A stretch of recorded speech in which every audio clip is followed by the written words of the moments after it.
أعوذ بالله من الشيطان الرجيم بسم الله الرحمن الرحيم لو أنزلنا هذا القرآن على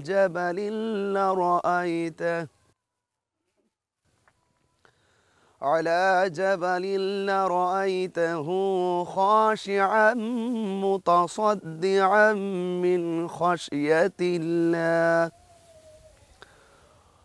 وتلك الأمثال نضربها للناس لعلهم يتفكرون صدق الله العظيم وصدق رسوله النبي الحبيب الكريم always ready থাকুন গ্রামীণ ফোনের মান্থলি প্যাকে এক প্যাকে এক মাস। আসসালামু আলাইকুম হুজুর। ওয়ালাইকুম আসসালাম। ভালো আছেন? আলহামদুলিল্লাহ ভালো। আপনি ভালো আছেন? আমিও ভালো আছি। যাচ্ছিলাম এখান দিয়েই আচ্ছা আপনার তেলাওয়াত শুনছিলাম খুব মুগ্ধ হয়ে। আপনাকে অনেক অসংখ্য মোবারকবাদ। না, আমি এর আগে ওয়াজ মাহফিলে আপনার তেলাওয়াত শুনেছি, কিন্তু আজকে একদম প্রকৃতির মাঝে আপনার এমন ওয়াজ। না আসলে খুব ভোরবেলা এবং প্রকৃতিকে সামনে নিয়ে আল্লাহ পাকের কুদরত অবলোকন করেই আসলে তেলাওয়াত করতেছিলাম। এটা কি প্রায় সময় করা হয়? হ্যাঁ, প্রতিদিন সকালে চেষ্টা করি অন্ততপক্ষে কিছু তেলাওয়াত করার জন্য, আর এটা প্রত্যেকেরই উচিত। দর্শক, সময় টেলিভিশনে আজকে আড্ডায় আপনাদের সবাইকে স্বাগত জানাচ্ছি। আমি তানভীর হাসান এবং আমার সঙ্গে দেখতেই পাচ্ছেন আজ উপস্থিত আছেন বাংলাদেশের জনপ্রিয় ইসলামী বক্তা এবং দাওয়াতি ইমানি বাংলাদেশের প্রতিষ্ঠাতা মুফতি গিয়াসউদ্দিন আত-তাহিরি। তার সঙ্গে আড্ডা দেব, কথা বলবো, বিশেষ করে ইসলামী কিছু প্রশ্ন আমার জানার আছে, সেগুলো জানবো। সেগুলো জানলে হয়তো বা আপনাদেরও বেশ উপকার হবে। সঙ্গে থাকুন। কেমন আছেন? আলহামদুলিল্লাহ ভালো আছি, আপনাদের দোয়ার বরকতে আল্লাহ পাকের অশেষ দয়ায় ভালো আছি। আপনার কাছে প্রথমে যে প্রশ্নটা করতে চাই, গত বছর তো আমি আপনার কাছে এসেছিলাম, হঠাৎ আমার কাছে মনে হচ্ছিল যেন মুফতি তাহিরি হুজুরকে কিছুদিন সোশ্যাল মিডিয়া কিংবা একটু পাওয়া যাচ্ছিল না, যদিও আপনার ওয়াজ মাহফিল সব কিছু চলছে। একটু কি নীরব হয়ে গেছেন কিনা? না আসলে কি আমার ধারাবাহিক যে মাহফিলগুলো ঠিক মতো চলতে আছে আলহামদুলিল্লাহ। আর বিশেষ করে আপনি দেখতে পাচ্ছেন যে বাংলাদেশের নির্বাচনের যে আমেজ ছিল, সেই নির্বাচনের মাঝে হয়তোবা আমরা অনেকে যার যার জায়গা থেকে ব্যস্ত ছিলাম, সেই জন্য হয়তোবা আপনারা আমার অনলাইনের বিচরণটা অনেকের কাছে একটু কম মনে হতে পারে। আসলে কন্টিনিউ আলহামদুলিল্লাহ আমাদের দিন প্রচারের জায়গাটুকু আমাদের চলমান আছে, আপনাদের দোয়ার প্রত্যাশী। যে এখন তো ভাইরালের যুগ, ফেসবুকে অনেকে ভাইরাল হচ্ছে, অনেকে স্ক্যান্ডাল ছড়ানো হচ্ছে, মিথ্যা গুজব ছড়ানো হচ্ছে। ইসলামিক দৃষ্টিতে আসলে যারা এই যে মিথ্যা গুজব ছড়াচ্ছে, অন্যকে বিব্রত করছে, বিপদে ফেলছে, ইসলামিক দৃষ্টিতে এই বিষয়গুলো কিভাবে দেখছেন এবং এগুলোর আসলে কতটা সঠিক, করণীয় কি হতে পারে এই বিষয়গুলো? হাদিসের ভাষায় যদি বলি, সেটা একটা অপবাদ। আপনি যে কোনো মানুষকে কথার দ্বারা হোক আর আপনার কোনো চিত্র প্রদর্শনের মাধ্যমে হোক, একজন আরেকজনকে মিথ্যা অপবাদ দেয়, এটা সম্পূর্ণ ইসলামী শরীয়তে হারাম। আর যারা হারামের সাথে নিমজ্জিত, তারা তো কখনো সঠিক মুসলমান হতে পারে না। আমি সর্বোপরি বলবো, যদি কোনো মানুষকে মিথ্যা অপবাদ দেয় এবং তার বিরুদ্ধে গীবত করে এবং তাকে নিয়ে তার নীতি নৈতিকতার বিপরীতে গিয়ে তার বিরুদ্ধে অপপ্রচার করে, সেটা সম্পূর্ণ হারাম। তা আমি আশা করবো যেন সে হারাম কাজে কেউ নিমজ্জিত না হয়। সেক্ষেত্রে শুধু যে ভুয়া স্ক্যান্ডাল ছড়ানো হচ্ছে তা কিন্তু না। আমি যদি ভুল না বলি, আপনিও হয়তো জেনে থাকবেন যে এখন তো অনেকে ফেসবুকে মাধ্যমে ইনকাম করছে, আয় করছে। সেখানেও কিন্তু এখন একটা চাঁদাবাজি ঢুকে গেছে। আপনি জানেন কি যে কপিরাইট স্ট্রাইক মেরে টাকা দিয়ে মানুষ থেকে কিছু টাকা আদায় করা হয়, ছাড়া হয়। এই বিষয়ে ব্যাপারে কি এখানে আমি একটু পূর্বে যে আপনার কথাটার পূর্বে যে অনেকে তো আসলে কিছু কিছু মানুষের কিন্তু কিছু ত্রুটি বাস্তব আছে, সে বাস্তব ত্রুটিটাও অনলাইনে আমরা ছড়াই দিতে পারি কিনা। হাদিস শরীফের মধ্যে আছে, যদি কেউ পৃথিবীতে মানুষের দোষকে গোপন রাখে, আল্লাহ পাক রব্বুল আলামিন তার দোষকে হাসর মাঠে গোপন রাখবেন। বিষয়টি যদি সত্য যদি হয়, আপনি পার্সোনালি তাকে সংশোধনের জন্য তাওবা করার ব্যবস্থা করতে পারেন এবং তাকে সুযোগ দিতে পারেন। ইসলাম কিন্তু বান্দাকে সুযোগ দেয়, এটা হলো এক পর্যায়। আরেকটি হলো যারা অনলাইনে কাজ করার পরে অনেক দিন রাত পরিশ্রম করে তারা কিন্তু একটা কন্টেন্ট তারা তৈরি করে এবং পাশাপাশি আমাদের বিশেষ করে আমাদের যে কথাগুলো আমরা যে আঙ্গিকে কথাগুলো বলি, ধর্মের কথাগুলো বলি, এই কথাগুলো যখন তারা চ্যানেলে দিয়ে থাকে, এই যে কোনো একটা ভালো একটা চ্যানেল, যে কোনো একটা মানুষের অক্লান্ত পরিশ্রমকে কিন্তু বিভিন্নভাবে কিন্তু এটা ওরা আইডিটা নষ্ট করে দেয়, তার প্রোফাইলটা নষ্ট করে দিয়ে আবার তাকে ব্ল্যাকমেল করে, তার কাছ থেকে আবার ইনকাম নেওয়ার জন্য, চাঁদা নেওয়ার জন্য তাকে বিভিন্ন ধরনের জিম্মি করে। এই বিষয়গুলো কিন্তু দুঃখজনক। একটা মানুষ, আপনি জানেন যে একটা প্রোফাইল তৈরি করতে কত কষ্ট হয়, তার দিন রাত পরিশ্রম করে, তার একটা আর্থিক লস হয় এবং সময় ব্যয় হয়, এবং তার একটা আয়ের উৎস হয়, তার পরিবার চলে। আর সেই জায়গাতে আরেকটি মানুষ সেই প্রোফাইলটাকে নষ্ট করে দেওয়া, এটা আমার মনে হয় মান হাফারা হুফিরা। ঠিক আছে, আমরা একটু এই টপিক থেকে ফিরে আসছি। আমরা তো তাহির হুজুরকে সবসময় মঞ্চে ওয়াজ করতে দেখি, একটু অন্য ভাব ধারণা দেখি সবসময়, কিন্তু ব্যক্তি তাহিরির জীবন কেমন, সকালটা তার কিভাবে শুরু হয়, সারাদিন তিনি কি কর্মব্যস্ততা করেন, একটু জানতে চাই। সকালের আলোটা আসলে আমার খুব কম দেখা হয়। রাত্র প্রোগ্রাম করে আমি আসি ফজরের টাইমে বাসায় এসে নামাজ পড়ে একটু ঘুমালে আমি কিন্তু দুপুরবেলা ঘুম থেকে উঠি, 12টা বাজে, 12টা সাড়ে 12টায় উঠে, ওঠার পরে গোসল করে কিন্তু নামাজ কালাম পরে আবার খাওয়া দাওয়া করে মানুষকে বিদায় করতে হয়। তো সুতরাং আমার সকালটা দীর্ঘ 22 বছরের ভিতরে আমি মনে হয় গুনে গুনে বলতে পারবো যে কয়টা দিন আমি সকাল দেখেছি, কিন্তু আমার মনে হয় যে সকাল দুপুর 12টায় আমার কাছে সকাল। তো সেই সময়টাই যদি বলি, আলহামদুলিল্লাহ ভালো কাটে। যখনই ঘুম থেকে উঠি আলহামদুলিল্লাহ পারিবারিকভাবে, সামাজিকভাবে এবং আমি প্রফেশনালি যে জায়গায় আমি কাজ করি সে কাজের জায়গা থেকে আলহামদুলিল্লাহ প্রত্যেকটা মুহূর্তই নীতিগত জায়গা থেকে খুব ভালো কাটে। আলহামদুলিল্লাহ হালাকুল্লে হাল। আপনি তো সবসময় ওয়াজ মাহফিল নিয়ে ব্যস্ত থাকেন, এত ব্যস্ততার মধ্যে পরিবারকে সময় দিচ্ছেন কিভাবে? কোনো অভিযোগ আসে না মাঝে মধ্যে পরিবার থেকে? না, আলহামদুলিল্লাহ আমি যখন ওই হেলিকপ্টারের মাহফিলে যাই সেখান থেকে আমার পরিবারকে, আমার বাবুদেরকে কিন্তু আমি ভিডিও কল দিয়ে কিন্তু সেই সুন্দর জায়গার সেই মুহূর্তটাও তাদেরকে শেয়ার করি। পাশাপাশি আরেকটি কথা আপনাকে বলতে হয়, আমি বাংলাদেশে যেখানেই প্রোগ্রাম করি শতকরা 95 বা 98% কিন্তু আমি মাহফিল শেষে বাসায় চলে আসি।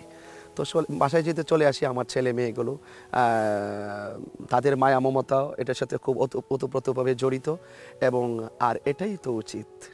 আপনি যেখানেই থাকেন পরিবারকে সময় দেওয়া, তার সাথে মনের মাধুরীতে মিশে কথা বলা, সন্তানদেরকে সময় দেওয়া, এবং যতটুকু সময় পান তাদেরকে বাবা মায়ের পরশ এবং স্নেহ এবং মাতৃস্নেহ এবং মাতৃকুড়ি শিশুদের পাঠশালা। তো সেই জায়গা থেকে যদি বাবা এবং মায়ের ছোটোবেলার শৈশবের জায়গাটা যদি সন্তানরা বাবা মায়ের আদর্শ অনুপ্রাণিত হতে না পারে, তাহলে কিন্তু ছেলে মেয়েগুলো মানুষ হয়ে ওঠে না। সেই জায়গা থেকেও আমি স্পেশালি চেষ্টা করি সন্তানদেরকে পারিবারিকভাবে তাদেরকে সময় দেওয়ার জন্য। আপনি যে আপনার পরিবারকে সবসময় সময় দেন সেটাও আমরা দেখেছিলাম যে ফেসবুকে একটা ক্লিপ ভাইরাল হয়েছে, আপনি ওয়াজ করছেন, সেখানে আপনার একটা ফোন এসেছে, আপনি আপনার স্ত্রীকে বলছিলেন যে আমি ওয়াজে আছি, পরে ফোন দাও।